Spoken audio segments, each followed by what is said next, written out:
It's rooted in our politics.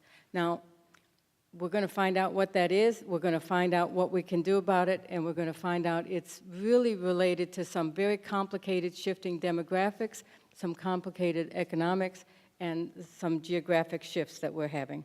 I ask you to join me, please, in welcoming the panel, in welcoming our distinguished guests, and also welcoming the C-SPAN viewers out there. Thank you.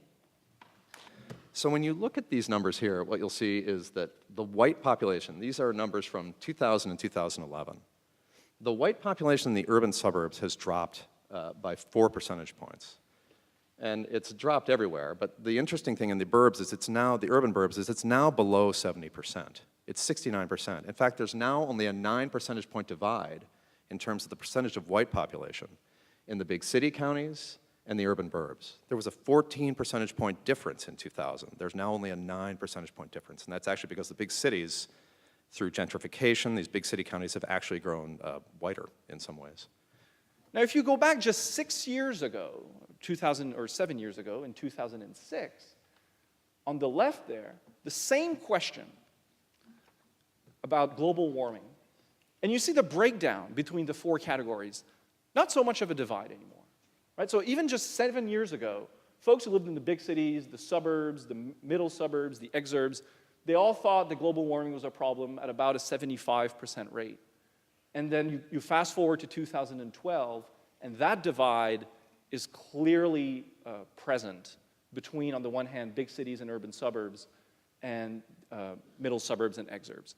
And those are the trends that we think are partly explaining why urban suburbs are really areas where Democrats are doing increasingly better, and they're resembling cities more and more. Loudoun was an entirely Republican bastion 15 years ago. So you see dual pressures. You see the demographic pressure and the political changes that that creates, and you see the influx of a totally demographically different type of individual, and the pressure that that places on the tax base, on development, on the retail mix, on the housing. And that is a really fascinating phenomenon that is absolutely not exclusive to Loudoun. It happens all over the region. One thing I'm very curious about is, for example, and this is why the exit polls are such a powerful database, it'd be very possible inside the exit poll to look at whites and just whites in these kind of urban counties. And my speculation would be the white vote did not shift that much. And that is what's happening in these urban counties is, to answer the 2 questions that were posed, is that we're watching what is the most important story in this country politically, which is the growth of the Latino population as a voting percent. And what you're seeing here in the chart is that the urban counties tip below 70% white.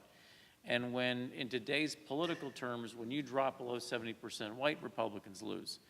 So my hope, as I said, and the question here is, do Democrats have an edge in the suburbs, or is there actually a more fertile ground for us to go out and actually change minds that aren't necessarily, as Bill said, there are so many independents, hate both parties, even in the suburbs, but are they more open to our arguments?